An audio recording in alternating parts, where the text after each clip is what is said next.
The wilderness had a way of growling at anyone foolish enough to walk through it, and today it seemed especially offended by my presence. Every step sank into soil that pulsed like a sleeping creature, which was not comforting because the last time the ground pulsed, it actually was a sleeping creature. I was still picking slime out of my boots from that incident when I found her, lying half buried in a patch of violet moss that smelled faintly like burned sugar.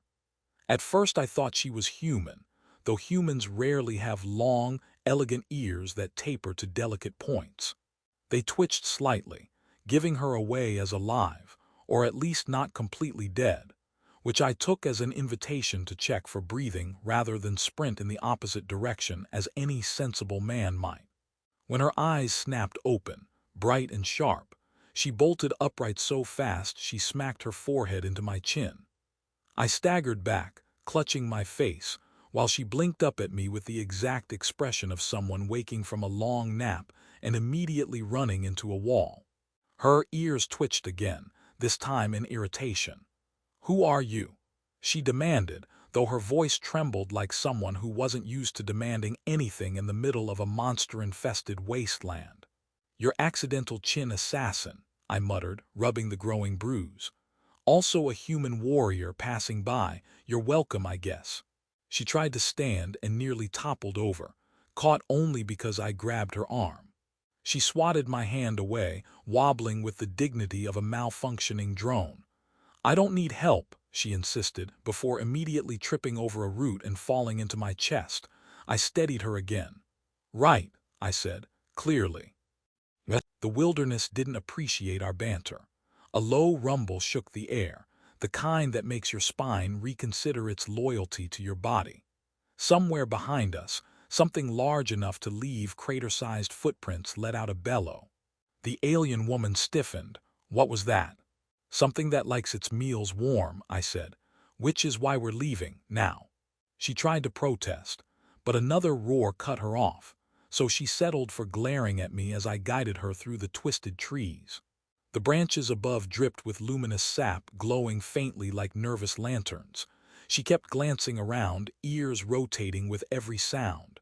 "How long have you been here?" I asked. "I don't know," she said quietly. "I remember running." Voices, then nothing. Her hand brushed her head as if searching for some missing piece. Her gaze sharpened. "Where are we?" "A place local maps describe as avoid at all costs, unless you want to die miserably." And trust me, that's the optimistic phrasing. Her expression crumpled into disbelief. "Someone left me here." "Looks that way," I said. "And from the number of teeth everything has, I'm guessing whoever did it wasn't hoping you'd thrive." She walked in silence for a while, focusing on not tripping over every exposed root and rock. When she did trip, she pretended it didn't happen, which I pretended not to notice. Her dignity was fragile enough. As we moved deeper into the wilderness, the atmosphere shifted. Birds, if you could call six-winged creatures birds, circled overhead with an almost eager pattern, like they were waiting for us to drop. The ground's glow dimmed, a sign that night was coming or that the soil was contemplating digesting us. Hard to tell on this planet. "So," she said suddenly, "human warrior, do you have a name?" "Yes," I replied. She stared at me. "It's Rios," I added reluctantly. "Well, Rios, She froze mid-sentence, eyes widening as a shadow lurched across the trees. Something massive thundered between the trunks. I grabbed her arm and pulled her behind a fallen log. She landed beside me with a soft thud, her long ears flattened tight against her skull. The creature lumbered past, sniffing the air with a shimmer of bioluminescent tusks. Its hide was plated like a walking tank, and its tail swung with enthusiasm entirely inappropriate for something that could swat a man into a new dimension. She leaned closer to whisper, "What is that?" "A synthhunter," I whispered back. "They track fear." She blinked. "Fear? That's ridiculous. How could something track?" The creature paused, turned its massive head, and inhaled deeply in our direction. "I told you," I hissed. She immediately pressed both hands over her mouth as if that would hide her terror from the air itself. When the synthhunter finally stomped away, she let out a shaky breath. Are all your planets like this? This isn't my planet, I said. If it were, I'd file a complaint with whoever designed the wildlife. Despite her situation, she let out the smallest laugh. It surprised us both. We continued onward, tension easing with every step that didn't end in being eaten. She asked questions about me, about humans, about why my gear looked painfully primitive. I corrected her, informing her it was classically reliable, which she said was a polite way of admitting it was outdated. Her ears flicked with amusement when I pretended not to be offended. But the humor didn't distract me from the unsettling truth. Someone had abandoned her here deliberately. And the creatures we'd encountered weren't wandering randomly. They were moving with a pattern, like they were being guided. As night settled, with stars flickering overhead like distant warning lights, I glanced at the long-eared woman beside me. She hugged her arms against the cold, gaze fixed somewhere far beyond the wilderness. "Rios," she said softly, "whoever left me here, they didn't want me to survive." "I know," I said, "but I'm not planning on letting them get their way." Her ears lowered, but this time not in fear, more like gratitude she didn't know how to voice. We kept walking, deeper into the night, unaware that something was watching us from the shadows, following with quiet, deliberate precision. The night didn't stay quiet for long. It never did in this wilderness. Every few minutes something screeched, croaked, or emitted a hum that rattled my teeth. The alien woman, who still hadn't volunteered her name, jumped at almost every sound, though she pretended she wasn't scared by widening her eyes and saying things like, "That was merely unexpected." Her long ears betrayed her, twitching wildly with each disturbance. By dawn, we reached a ridge overlooking a valley veined with glowing streams, each one shimmering like spilled starlight. It would have been beautiful if not for the cluster of creatures lurking around the banks. Sleek, angular things that stood on too many legs and looked like someone had tried to design a wolf from memory and got distracted halfway through. "We're going around," I said. She nodded quickly. "Yes, around is good, around is smart. Around involves fewer teeth." "Exactly." As we followed the ridge, she tugged at her tunic, now torn from brambles and one very inconsiderate carnivorous vine. "Rios," she said, "you keep avoiding my questions." "I keep avoiding death. Your questions are just collateral damage." She frowned. "I wasn't asking anything dangerous." "You asked what humans taste like." Her ears flattened defensively. "That was curiosity, scientific curiosity." "Uh-huh." She sighed dramatically. "Fine, I will ask something different. Why did you help me?" "Because leaving you there felt wrong." "That's it. That's it." She stared at me for so long I wondered if I'd accidentally said something profound. Then she said, "Humans are very inefficient. You endanger yourself for strangers." "Sometimes we endanger ourselves for people who hit us in the chin, too." She groaned, covering her eyes. "I apologized for that." "No, you didn't." "I meant to." The ridge narrowed into a rocky path, its edges crumbling into dizzying drops. Wind whipped around us, carrying scents I didn't recognize.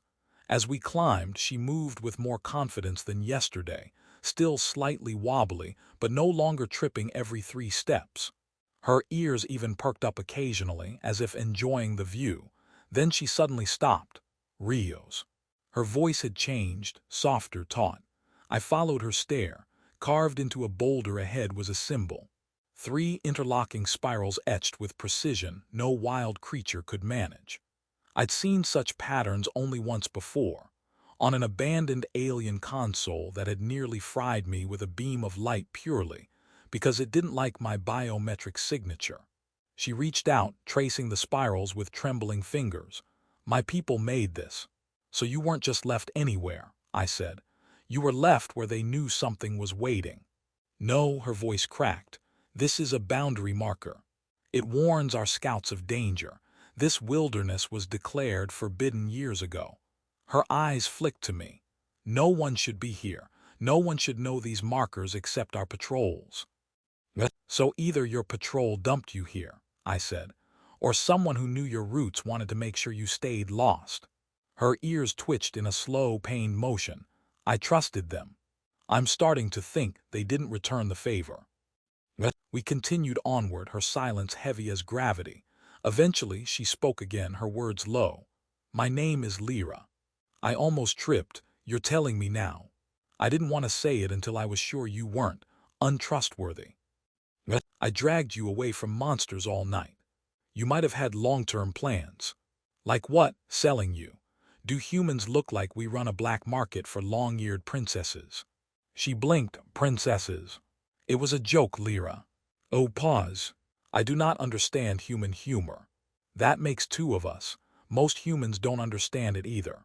We descended into a forest of tall crystalline structures that hummed softly when brushed. She walked between them reverently. This is old tech, she whispered. Very old. Even my people don't use it anymore. One structure flickered as she approached, emitting a ripple of holographic symbols that circled her like curious ghosts. Before I could stop her, she reached out to touch the light. The forest responded. Every crystal lit up in a chain reaction, casting beams of shimmering green into the sky. Lyra froze, glowing symbols dancing around her arms, her ears rigid with shock. I didn't do anything, she shouted. You touched the ancient alien tech, I said. That counts. The ground trembled. A low hum grew into a rumble. Then, from between the crystal pillars, emerged a mechanical creature that looked suspiciously like a crab built by someone who had only read about crabs in outdated textbooks. It clattered toward us with enthusiasm, its scanners blinking. Lyra panicked. I think it is identifying me. Can it unidentify you? It is not supposed to identify me at all. The machine paused, scanned her again, and emitted a chirpy beep. Then its chest opened. A hologram flickered to life, an alien figure with the same long ears as Lyra, dressed in ceremonial armor. But the message was corrupted, slicing into broken fragments. Lyra, anomaly detected, retrieval ordered, eliminate. Eliminate? She echoed weakly. That's not usually a friendly word, I said. Before the hologram could finish, the machine's posture shifted from curiously scanning to actively hostile. It raised its limbs. Run, I shouted. We sprinted through the crystal forest, the machine scuttling behind us. Lyra's breath hitched, her eyes wild. Why is it targeting me? Because someone programmed it to. That is not helpful, Rios. You asked a rhetorical question. I am answering under pressure. We jumped over a fallen pillar, slid under another, and finally burst out of the crystalline grove. The machine stopped at the edge, as if bound by some invisible border. Panting, Lyra braced her hands on her knees. Someone from my world sent that. Someone who wants me gone. And someone else, I said, catching my breath, is guiding the monsters after us. Lyra lifted her gaze to mine, fear and anger mixing in her eyes.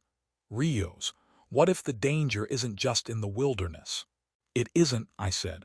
Whatever this is, we're already in the middle of it. Her ears lowered slowly as realization settled over her, and for the first time since finding her, I saw the spark of something fierce behind her fear. The sky darkened far too quickly for comfort, as if someone had dimmed the universe just to make things more dramatic.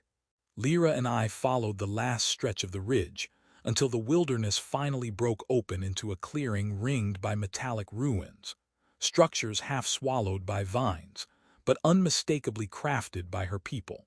The air buzzed with the hum of old machinery waking from a long sleep, the kind that made my skin crawl with the uneasy awareness that ancient technology rarely woke up in a good mood. Lyra's ears lifted, trembling slightly. This is a relay outpost, she whispered. My clan used these to monitor planets with hostile terrain, but it was decommissioned cycles ago. Maybe someone recommissioned it, I said, with very unfriendly terms of service. Her lips tightened. She stepped forward cautiously, and the ground lit up beneath her feet, tracing pale blue circuits that formed a path to the center of the ruins. I followed her, resisting the urge to comment on how often stepping on glowing alien symbols had led to near-death experiences this week. At the center stood a tall obelisk, humming with dormant power. As Lyra approached, it activated with a soft resonance that made her ears vibrate comically. She winced. "That is extremely rude," she muttered. A projection shimmered to life above the obelisk, a figure in regal armor with the same long ears as Lyra but sharpened by age, authority, and a notable lack of warmth. Lyra stiffened. "Commander Vera," she breathed. "My mentor." The hologram flickered into clarity. "Lyra, you should not have reached this point." Lyra stepped forward. "Why did you abandon me? Why send monsters after me? Why order that machine to eliminate me?" The projection blinked slowly, far too slowly to be natural. "Your existence threatens the stability of our hierarchy, your genetic resonance." "Oh, here we go," I muttered. "The classic 'you have special powers' reveal. Always at the worst moment." Lyra elbowed me in the ribs but didn't deny it. The projection continued, its tone as mechanical as its logic. "Your ability to interface with ancient systems is unpredictable, dangerous. Our leadership deemed removal necessary." "Removal," Lyra repeated, her voice quivering. "You mean execution. Your survival probability was less than 2%. Efficient."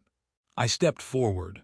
"Well, good news, we're extremely inefficient and very alive." Vera's hologram ignored me, which honestly hurt a little. "Turn back, Lyra. Do not activate the relay. It will locate you, and then we will finish what was begun." Lyra's expression shifted, fear to anger, anger to clarity. "You taught me to protect our people," she said. "You taught me honor, and then you betrayed both. This course is logical." "Logic," she hissed, "is a poor substitute for compassion." The projection crackled, glitching. "You do not understand your purpose. You must comply." "I'm done complying," Lyra said. She raised her hand and touched the obelisk. Light exploded upward in a pillar that pierced the sky. Circuits rippled across the ruins like waking constellations. The ground trembled beneath us. I grabbed Lyra's shoulder. "Is this supposed to happen?" "No," she yelled over the roar. "This is improvisation." "I hate improvisation." The obelisk's light washed over her, swirling around her body, not consuming but connecting. The ruins answered, their dormant systems whirring to life, each one sinking to her presence. I watched, wide-eyed, as the air calmed suddenly, the quake stilled, and the light dimmed into a soft aurora around her. Lyra opened her eyes. They glowed faintly but not threateningly, more like someone had turned on a backlight for dramatic effect. "Rio," she said, "I can sense them. The people who abandoned you." "No, the network. The old technology, it recognizes me. It's listening." "And what is it saying?" I asked. "That I'm not a threat, that I'm a key." Before I could respond, footsteps echoed from the shadows around the ruins. Several figures emerged, armored, armed, and very clearly not happy to see us. Lyra inhaled sharply. "These are Vera's enforcers." "Let me guess," I said. "They're not here for polite conversation." The first enforcer stepped forward. "Lyra of the resonant line, you are to be detained." I cracked my knuckles. "We just outran a murder crab from the past. You really want to try us today?" Lyra touched the obelisk again. The circuits flared, forming a barrier of shimmering energy between us and the advancing enforcers. One slammed into it and ricocheted backward, or rather, bounced like a rubber ball, which would have been intimidating if it hadn't looked so ridiculous. "Force fields," I said. "Now we're talking." Lyra smiled faintly. "I'm learning." With the systems under her control, she accessed a communication channel. A holographic map unfolded over the ruins, showing a dense network of relays and command centers, all connected to the outpost. "They've been monitoring everything," she murmured. "Not to protect us, to control us. And now I can sever their access. I can shut down their surveillance, disable their weapons, expose their deceit to the rest of my people." She turned to me, ears lifting with determination. "But once I do, they'll come for me." "Let them try," I said. "You're not alone anymore." Her breath hitched, not fear this time, but something lighter, steadier. She placed her hand over mine, grounding herself. "Then we do this together." She activated the final sequence. The ruins erupted in a cascade of light, sending a pulse across the planet, then far beyond. The Enforcer's armor shorted out, dropping them to their knees. The sky flickered with data streams, each one carrying the truth Lyra had set free. When it was over, Lyra sagged with exhaustion. I caught her before she fell. "Easy," I said. "You did it." She looked up at me, her long ears lowering softly. "I didn't just survive," she whispered. "I chose to live. And you chose well." In the silence that followed, the wilderness around us seemed quieter, less hostile. Maybe it was imagining things. Or maybe, with the old network awakened and the threat finally exposed, the world itself could rest. Lyra leaned into my side as we walked away from the ruins. "Rios." "Yes."